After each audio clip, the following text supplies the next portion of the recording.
Welcome to part 2. In this volume in the series, we will be addressing the intermediate operational and functionality of the Karambit. We mentioned this briefly in our earlier training. We're going to look at a little bit of the detail that goes into changing range and operating with the Karambit. One of these main important elements is changing elevation, going from a high position to a low position. And we talked about these 3 different postures. It was going from standing to going to kneeling, to going to low kneeling, to going to sitting. Okay, so we're going to talk about the first part, which is going to kneeling. If, for example, he is working with a training tool, and I'm working with the Karambit, I would like to change elevation. For an example, he's coming from the high line, the high open, and I come to the outside and change elevation. So I'm going into a solid 3-point stance. Okay, let's do that again. On the high line attack, I'm going to move down and away. There are 3 major points to keep in mind when you're changing elevation, especially going to a kneeling position. The kneeling position is described as we described before, a single point on the foot, a single point on the toes, and a single point on the knees. Solid 3-point stance. The movement is, as the motion occurs, you're stepping to the outside and moving your body down and away. And you're keeping the edge and the tip in your center.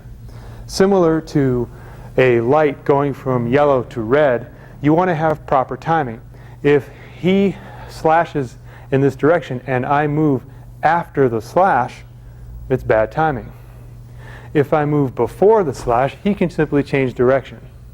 So I need to have proper timing when I'm moving down and away, and that is to develop the skill to time when the movement is occurring.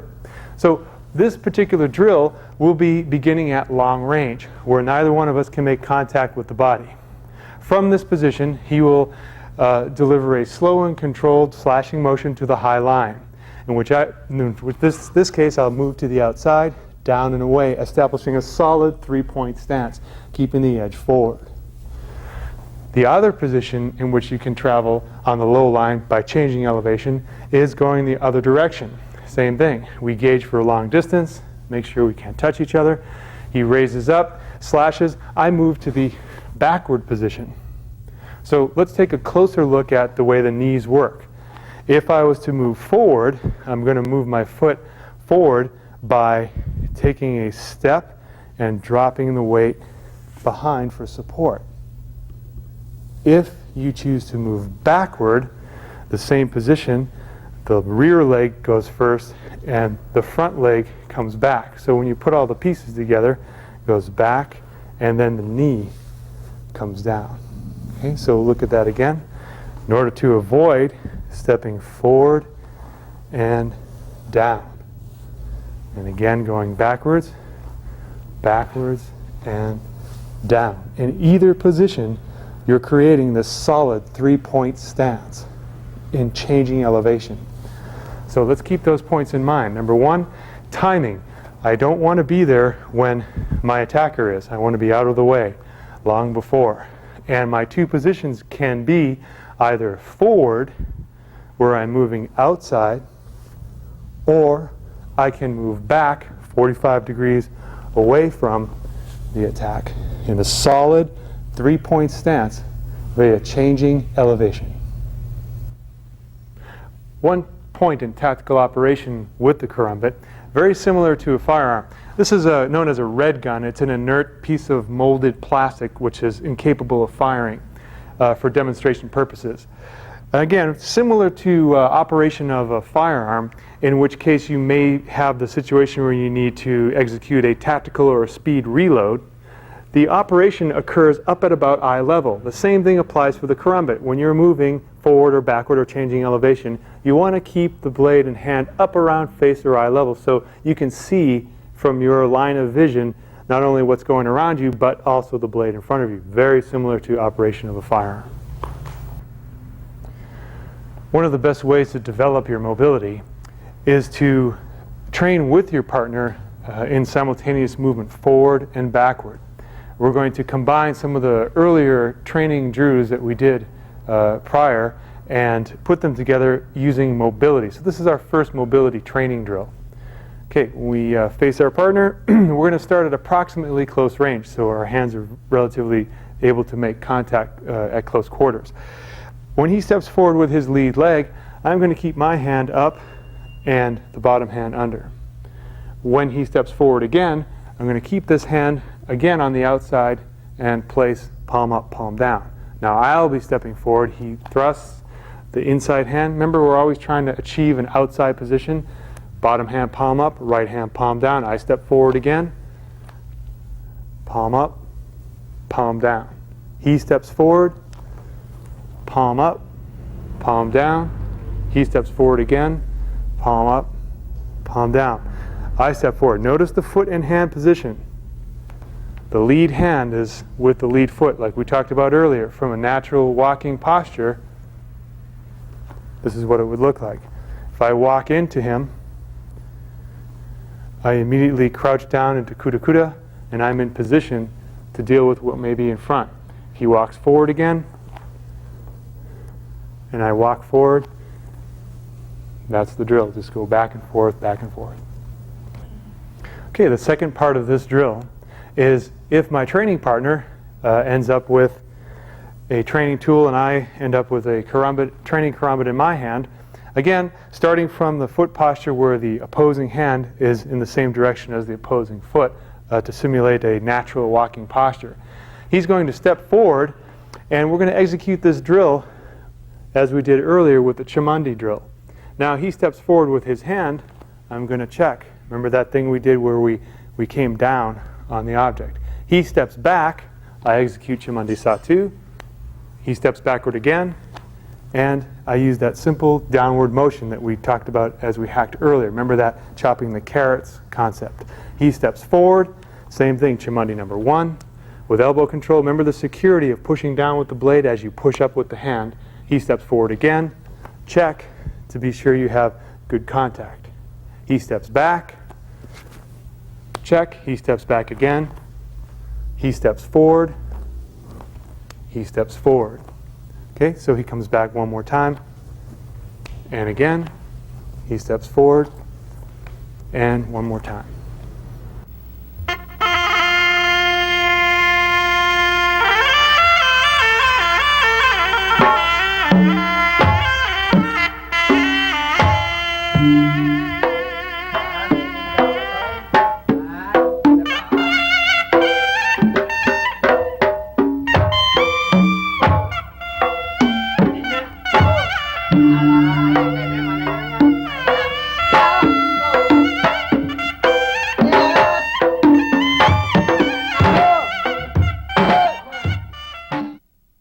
One of the key elements to success in mobility is being able to modify your direction, especially as it occurs and you don't know where or when it's going to occur, as for example in a multiple attacker scenario, or whether someone's in front of you or off to the side or behind you.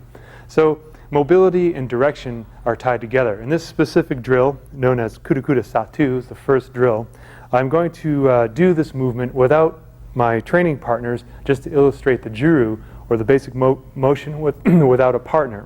So the first move is from a standing position. You would open up to the right, or you could open up to the left, kiri, dan kanan, either way. And then from that position, once you're open, hands come forward. The first movement, again without your partner, would be moving one direction, keeping your hands at shoulder height, coming back to center, and moving in the opposite direction. Back to center, and facing your partner. Back to center, facing your partner, back to center, and bring your leg back.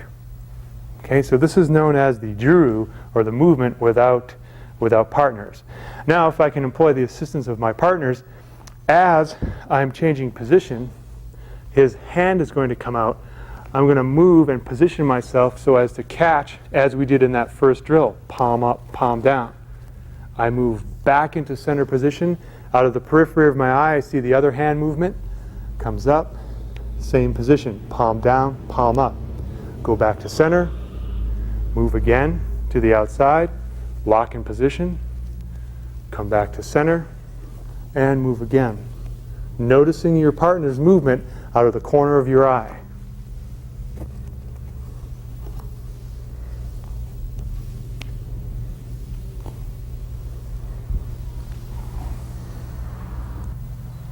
The second part of this drill is, if you are training with your training karambit and your partners are each training with their trainer blades, if you could ask your partners to gauge for close range. So I'm going to gauge with my partner on the right, and I'm going to gauge with my partner on the left. When you begin this drill, you start the same way we did in the bua. Take your opening leg, come to the outside. When you sense movement on one side, you move towards that, pick it up with the karambit, and palm up, palm down. Remember what we talked about a little earlier. There's pressure down with the karambit and up with the opposing hand. As you exit, you come back to center. Movement then comes in from the opposite side and come up. So you have palm up and palm down, just like we talked about earlier, thrusting upward. Back to center. You see it again on the opposite side. Palm down, palm up. Back to center. Palm down, palm up. Again, incorporating both mobility and directionality. This motion should be mastered long before you start changing elevations and movement. So first we need to take a look at directional and then mix that in with our mobility. All right, so the first part of this drill is your foot and hand again move at the same time. We're taking kuda kuda dua, which is the second position. As you move forward, you stay on that straight line. Just pretend this line in the mat here is your direction. You go forward again on that direction. Then pivoting at the, on the base of the foot as you turn, you've changed your position on that same line in the opposite direction, going the other way. You pivot again, facing forward. Remember, your weight is strong on both legs, lowered, knees are low, hands are up at operational level, at about shoulder level. Step forward, pivot again, back, forward. Okay, now if I was to do this drill with my partners, we would gauge for long distance or close distance because it's not going to matter. He's either going to come in from long or come in from close. Okay, so we're going to start from this position. I begin with stepping with my lead leg and his lead arm. Then he steps back, I step forward. Right behind me, however, is another incoming strike in which I assume the high hand and low hand, step forward again as he steps back, same thing, palm up, palm down, just like we did in the juru. Again, when you pivot, you want to keep a strong base. Your weight's lowered, knees are bent, hands are operating at shoulder height. You step forward, same position. As you pivot, again, palm up, step in, palm down, pivot.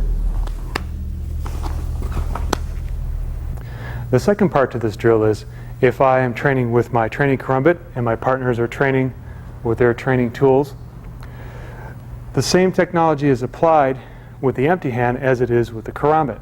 So we're facing our partners. We're going to gauge for close range. I'll be stepping forward as he steps back. Same hand position as we did before, but the placement is now with the karambit on the training equipment.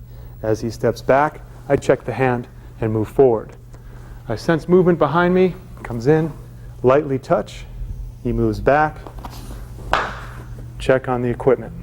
Again, sensing movement, come up, move forward, sensing movement, and check.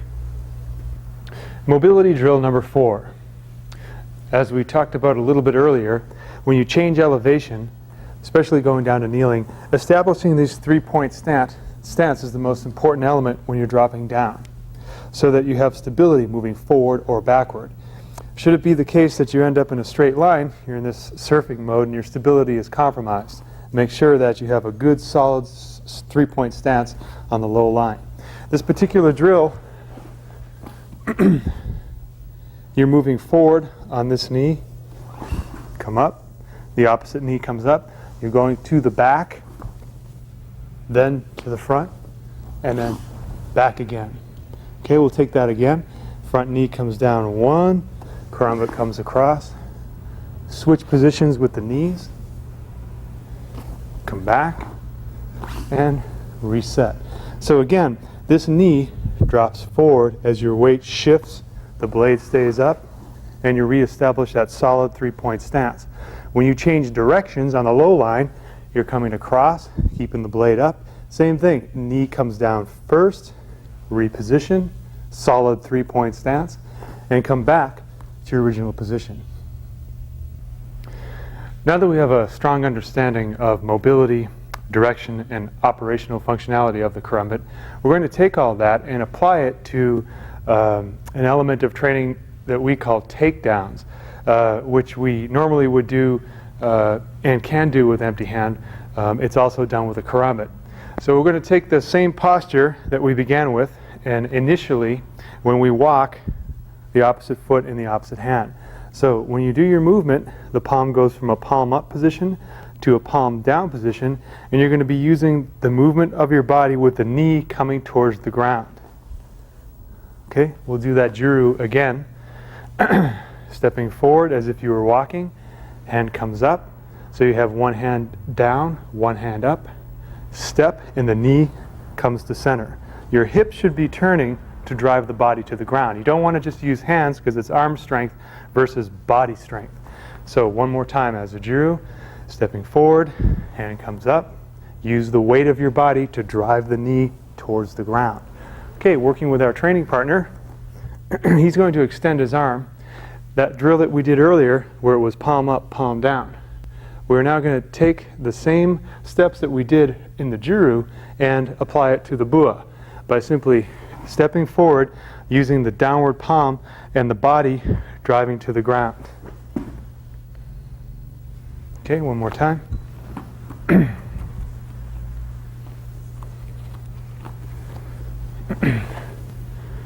Take the back leg and step, drop the body to the ground. Applying that with the karambit, if he happens to have a training blade in his hand, you're coming to the outside, the blade part turns down, you're locking. This is very similar to our earlier drill where palm down, palm up. Now you're locking on the forearm and the tricep. Same movement, step, and use the hips to take down. You want to maintain good control here, because if you don't, this is going to slip off and you're going to get cut. So remember, the top hand pushes down, the bottom hand pushes up all the way down to the ground. This next juru involves the same basic body motion. As you step forward, the hands move forward, keeping them up at shoulder height. As you step again, the lead hand will come down. Okay, this juru one more time. Lead hand, lead foot, and foot and hand. Okay, I'll demonstrate it from this side. 1, 2. Again. 1, 2. Okay, with our training partner, initially coming out to the outside, same basic position. This time when we step, the hand is going over the arm and pushing into the hip bone, and that's your takedown. Okay, we're going to turn and show it from this side. 1. The hand is already on the top of the arm. It just shoots, locks it up under the arm, this way, under the armpit, as the fingers touch the hip and your body is brought to the ground by your knee. Now, facing our partners, if I'm working with a training karambit and he's working with a training tool, we're going to gauge for close distance. So he makes sure that we're in close range. Again, the same exact position we did to begin with palm down on the upper and palm up on the lower, securing the wrist to the armpit as you make placement on the hip bone. The reason why we lock the palm up under is so that the blade doesn't come loose. If you end up doing this technique loosely, he has the opportunity to to strike and move. So remember, keep the palm locked up tight under the arm as you continue your motion. Let's take a look at that from the opposite side.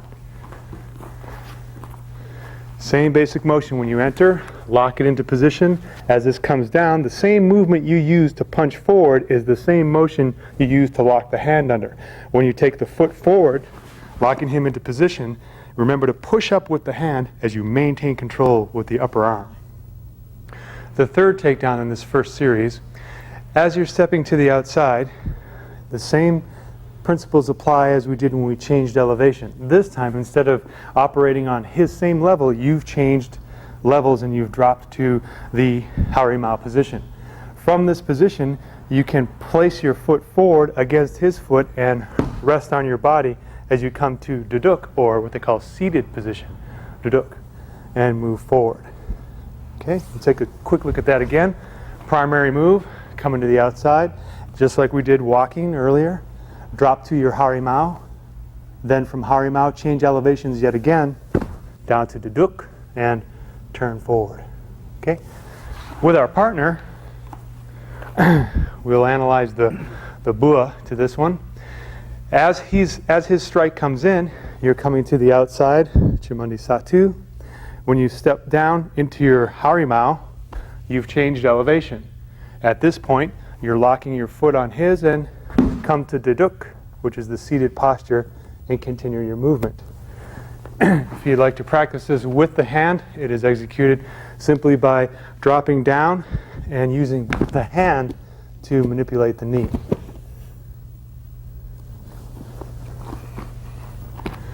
Facing our partner with our training tools, we're going to modify this to fit the application of the tool. As he delivers a slow and controlled thrust to the midsection, remember, this is down and away from the body. As you come down, use your hand for support. Extend forward direction, hook the knee, and come down. Disarming with the karambit. There are some basic elements which we need to present here to clarify an understanding of disarming with the karambit. When disarming, the thumb, which controls the connection of the handle of a potential weapon to the fingers, is in control, then you have control of it. If you don't have that control, then it's in control of you. It's kind of one of those old sayings. You control it or it controls you. So our primary objective is to control that dangerous part, which is the thumb. Without the thumb control, there's little or nothing the remainder of the fingers can do. They need the opposing digit for support. Okay, so one of the best training drills when you come out is to form the same posture, slide the fingers, 1, 2, 3, 4 fingers, base of the thumb. Okay, back again. He comes in, 4 fingers, base of the thumb. The opposite to that is he does the same exact movement, stepping away, 4 fingers, base of the thumb, 1, 2, 3, 4. Stepping away, 4 fingers, base of the thumb, 1, 2, 3, 4. Right, so the first one again is in with one hand, step back, he comes in again, down and away, 1, 2, 3, 4. Slow motion, 1, and the second one, 2. Application of the disarm in our prior drills, the second series will begin with the disarm followed by the takedown. Again, facing our partner, if it's the case that he's thrusting in a slow and controlled manner to the center line, we're going to operate in the same way we did before by coming in with the same entry, masuk, same entry. This hand is then going to slide down in the same direction as the karambit, assume 4 fingers, base of the thumb, and strip the blade. You then lock the arm. As you do your step, transfer to the tricep and pull down. Same principle applies. The bottom hand is pushing up, top hand is pushing down.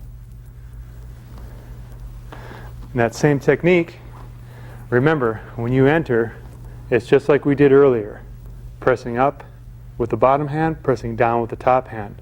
As you slide down, 4 fingers, base of the thumb, strip it, change positions. As you start to walk, Then you can switch your hand to the tricep and take down. Facing our partners for the second in this second series. Same basic position, same entry, coming to the outside, 4 fingers slide down, do your strip. As you come in now, this goes under your arm and lock. Then the hand transfers up and push. Okay, quick look at that again. 2 key points. 1, when you come to the outside, it's the same position as we did earlier, locking the arm. The karambit follows first, then the second hand. Most common mistake you'll see students make is driving it into their own hand. Try and avoid this. Come up, move it so that both the blade is checked and the 4 fingers. Do your strip, go forward into the hip bone position, switch hands to lock it under the arm, and take down. The third part of the second series is with the strip or disarm before the takedown, your partner will again gauge for close quarter distance. When he executes a slow and controlled thrust to your midsection, train by keeping the bottom hand pushing up and the top hand pushing down. After you do the strip or the disarm, lock the foot and extend and pushing in against the knee very carefully. Series 3. This is called Chikalong, entries from the outside. This is from the system from Chikalong Village. Okay, we're going to face our partner. And if he's delivering from the high line, gauging with me to make sure he's within range, he'll then slowly and controlled deliver. Remember our first movement, our first placement was up on the high line. Hand comes over, 4 fingers base of the thumb, and strip. Now what if he punches? The other hand, this comes in on the outside. You're going to move your body to the outside and lock into position.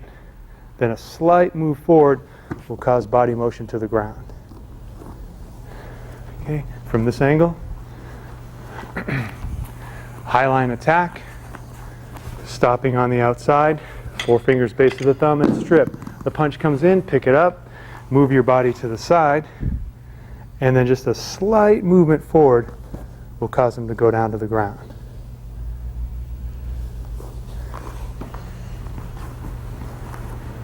The second part to this drill, as he attacks or slashes on the high line, you enter, come to your disarm, strip. The punch comes in, come to the outside, and here you have another option. When you're stopped with a hook, you're a little bit closer to his body. You can take your lead leg and step to the heel behind and just gently push forward.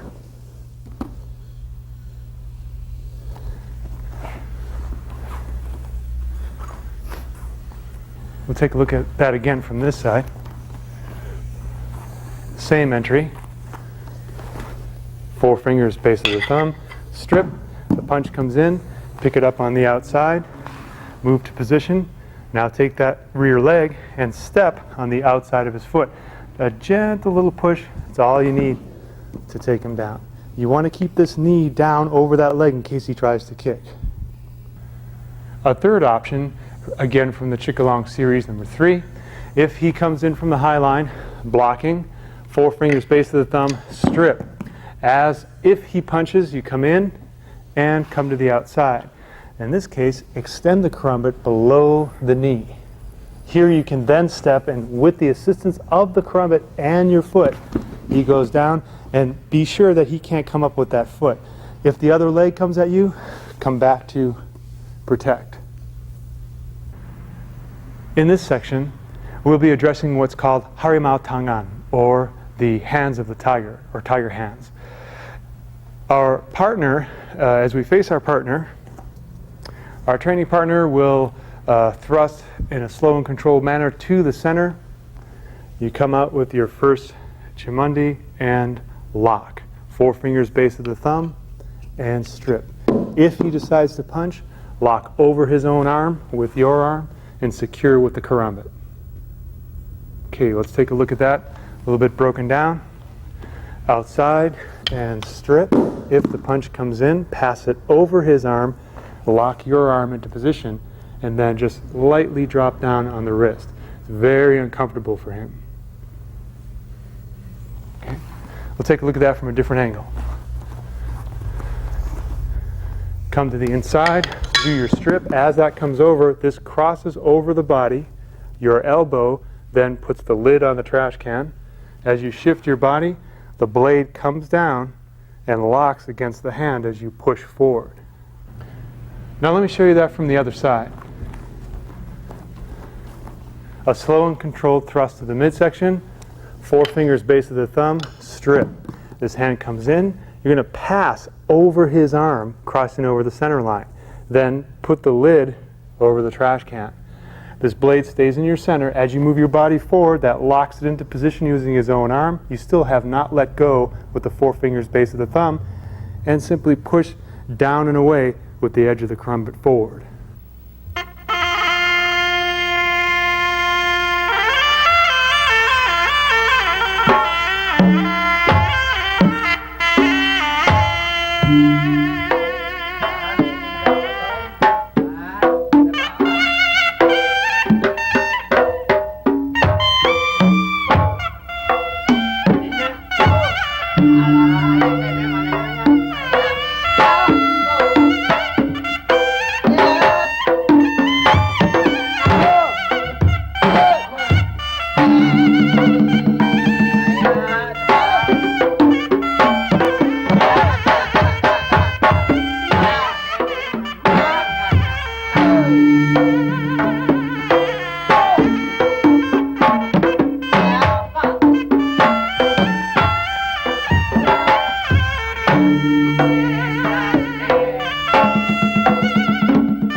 Thank you for joining us in tape 2. Please join me in tape 3, where we will present putting all the pieces together. Additionally, we'd like to extend our sincere appreciation to the modern masters of edge weapons for their immense pool of knowledge from which this body of information was derived for self-defense application. Guru Dan Inosanto, Guru Besar Herman Sawanda, Bapak Suherman.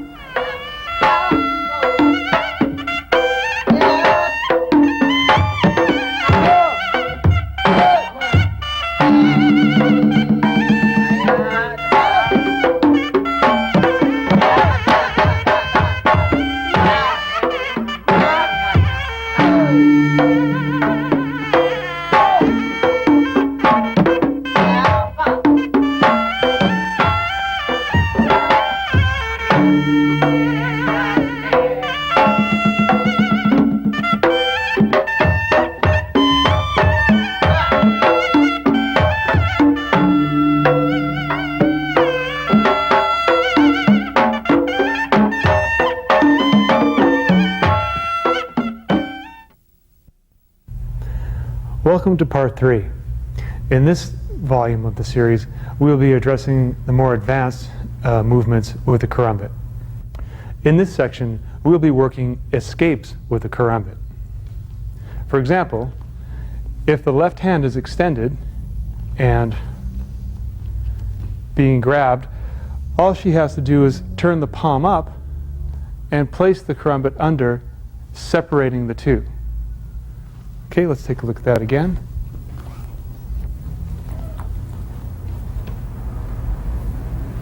Let's look at that from a different angle. Switch positions.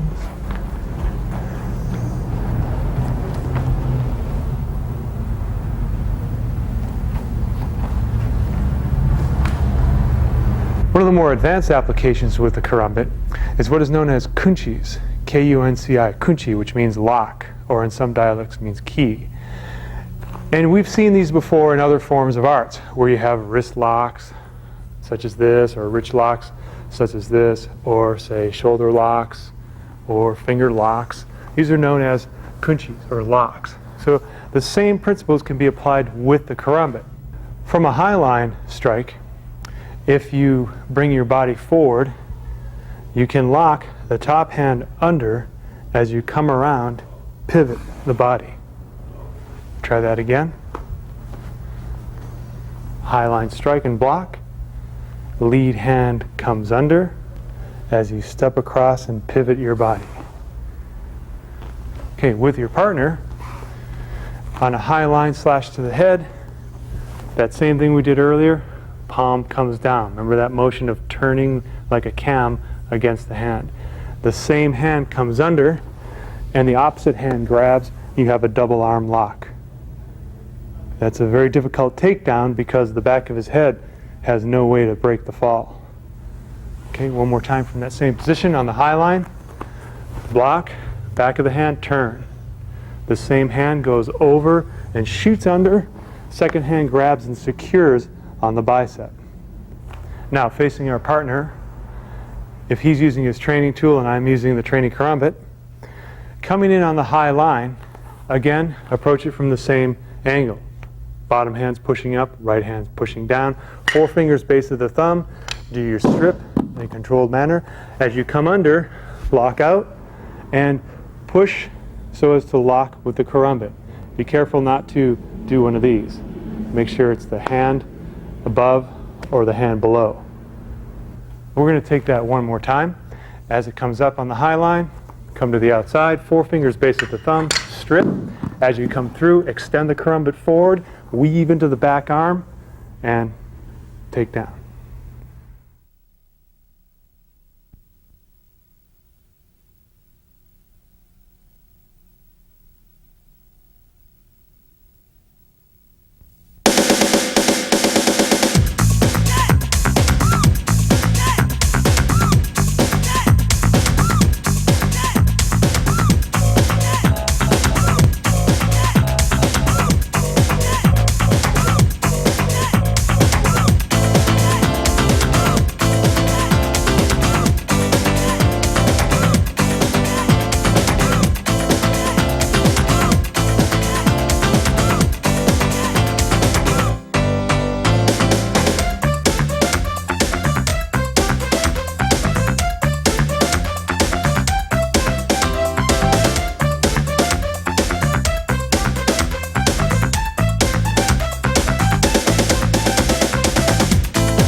Since 1984, I&I Sports has featured the largest selection of paintball equipment, martial arts supplies, boxing gear, and custom knives. And with discounts from 10 to 60% off, there's no reason to shop anywhere else. So stop by or call us today. Visit any of our 3 Southern California locations 7 days a week, with stores to serve you in West LA, City of Industry, and Carson, or call 310-715-6800. I&I Sports, we've got what you need.